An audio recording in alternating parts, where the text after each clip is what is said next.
வணக்கம் நேர்களே. இந்த பதிவில் நாம் செவ்வாய் கிரகத்தை பற்றி தெரிந்து கொள்வோம். செவ்வாய் கிரகத்தின் காரகத்துவங்களை பற்றி பார்ப்போம். செவ்வாய் என்றாலே ஒரு ஆவேசம், கோபம், துணிச்சல் ஆகியவையை குறிக்கும். விளையாட்டு வீரர்கள், திடகாத்திரமான உடலை கொண்டவர்கள் எப்பொழுதும் விளையாடிக்கொண்டே இருப்பார்கள். தேக ஆரோக்கியமுடன் அவர்கள் விளங்குவார்கள். கட்டுமஸ்தான உடலுடன் இருப்பார்கள். ஆக செவ்வாய் சுபத்துவம் பெற்றால் அவர்கள் இராணுவத்திலும் போலீஸ் துறையிலும் பெரிய அளவில் வருவார்கள். விளையாட்டுத் துறையிலும் மிகப்பெரிய அந்தஸ்தை அடைவார்கள். அதே செவ்வாய் பொருளாதார ரீதியாக சுபத்துவம் பெற்றவர்கள் ரியல் எஸ்டேட் ஓனர்களாகவும் பெரிய பெரிய கட்டிடங்களுக்கு சொந்தக்காரர்களாகவும் இருப்பார்கள். இப்பொழுது நாம் செவ்வாயுடன் அசுபமான காரகத்துவங்களை பார்ப்போம். அசுபம் என்றால் நமக்கு சாதகம் இல்லாத விஷயங்கள். எப்பொழுதும் இந்த வெட்டுக்காயம், இரத்தம், ஆயுதங்கள், துப்பாக்கி மற்றும் தாக்குவதற்கு பயன்படுத்தும் அத்தனை கருவிகளும் செவ்வாயுடைய காரகத்தை கொண்டது. இறைச்சி கடைக்காரர் அவர் உபயோகப்படுத்தும், அவர் செய்யும் தொழிலே செவ்வாயுடைய அசுபத்துவம் பெற்ற ஒரு காரகத்துவம் ஆகும். சுபத்துவம் பெற்ற காரகம் என்பது அதே செவ்வாய் ஆதிக்கம் நிறைந்தவர்கள் சூரியனுடைய ஆதிக்கமும் சேரும்போது மருத்துவர் ஆகிறார்கள். அதோடு கேதுவின் ஆதிக்கம் சேரும்போது அறுவை சிகிச்சை நிபுணர் ஆகிறார்கள். செவ்வாயை சகோதரக்காரகன் என்றும் சொல்வார்கள். பூமிக்காரகன், யுத்தக்காரகன், இரத்தக்காரகன் மற்றும் இந்த உடலை வருத்தி செய்யும் ஜிம்மில் வேலை செய்பவர்களும் செவ்வாயுடைய காரகத்தொழில் வருவார். ஏன் அவர்கள் மிகவும் வலிமையான சில உபகரணங்களை உபயோகித்து உடற்பயிற்சி செய்வதால். விளையாட்டு வீரர்கள் மட்டுமல்ல, இந்த சர்க்கஸ் தொழிலில் ஈடுபடுபவர்கள் இவர்கள் எல்லாம் செவ்வாயின் காரகத்துவத்தை சுபத்துவமாக பெற்றிருந்தால் ஒழிய இவற்றில் அவர்கள் பயிற்சி செய்ய முடியாது. மற்றபடி தீக்காயம், வெட்டுக்காயம் இவையெல்லாம் செவ்வாயினுடைய சில காரகத்துவங்கள் ஆகும்.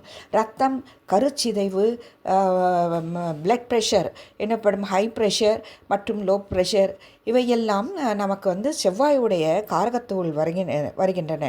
புரட்சி செய்பவர்கள், கலகம் செய்பவர்கள், சர்வாதிகாரம் செய்பவர்கள், முன்கோபம் இவை எல்லாமே செவ்வாயினுடைய காரகத்துவங்கள் அடங்கும். செவ்வாயுடைய கடவுள் முருகன். அக்கடவுளே, இந்த முருக கடவுளே ஒரு போர்க்கடவுள் என்று அறியப்பட்டவர். இந்த போர்க்கடவுளாகிய முருகனுடைய அருள் பெற்றவர்கள் செவ்வாயில் உள்ள தன்மையை குறைத்து சுபத்தன்மையை அடைகிறார்கள். ராசி மண்டலத்தில் செவ்வாயின் வீடு முதல் வீடாகும், அதாவது மேஷ வீடு ஆகும். மற்றும் 8வது வீடாகிய விருச்சகமும் செவ்வாயுடைய ஆதிக்கம் பெற்ற மனைகளாகும், அதாவது ராசிகளாகும். இதில் இந்த ராசியில் பிறந்தவர்கள் மிகவும் கோபமும் தைரியமும் உள்ள மனிதர்களாக இருப்பார்கள். அவர்கள் ஆட்சி செய்யும் அதிகாரம் பெற்றவர்களாக இருப்பார்கள். இவர்களுடன் எப்பொழுதும் அவசரமும் இருக்கும். இவர்கள் குணத்தை சில நேரங்களில் கெடுப்பார்கள். செவ்வாய் லக்னத்தில் இருக்கும்போது அவர்களுக்கு சூரியனின் உச்சம் பெறும்போது அந்த ராசிக்காரர்கள் மருத்துவராக பணியேற்கிறார்கள். இவர்கள் சமயோஜித்த புத்தி உள்ளவர்களாகவும் அசட்டு தைரியம் உள்ளவர்களாகவும் இருப்பார்கள். சாட்டமான தேகத்தை கொண்டவர்கள். இவர்கள் இளைய சகோதரர்கள் மீது பாசம் கொண்டவர்கள். அண்டை அயலார்களுடன் எப்பொழுதும் சில மனத்தாங்களுடன் இருப்பார்கள். இவர்களுடைய நட்பு வீடு என்று எடுத்துக்கொண்டால் கடகம், சிம்மம், தனசு, மீனம் இவை 4ம் இவர்களுடைய நட்பு வீடுகளாகும். பகை வீடுகள் கன்னி, மிதுனம் ஆகும். ரிஷபம், துலாம் சமமான வீடுகள் ஆகும். செவ்வாய் 10ஆம் இடத்தில், ராசி கட்டத்தில் 10 அல்லது லக்னத்திலிருந்து 10ஆம் இடத்தில் செவ்வாய் இருந்தால் திக்பலம் பெறுகிறது. அதாவது தொழில் ரீதியாக அவர்கள் வெற்றி கொள்வார்கள். பெரிய பெரிய தொழிலதிபர்கள் ஜாதகத்தை பார்த்தால் அதில் 10ஆம் இடத்தில் உள்ள செவ்வாய் அவர்கள் தொழிலில் சாதனை புரிந்தவர்களாக காட்டுகிறது. மற்றபடி ஒவ்வொரு பாவத்திற்கும் ஒவ்வொரு இயல்பு உண்டு.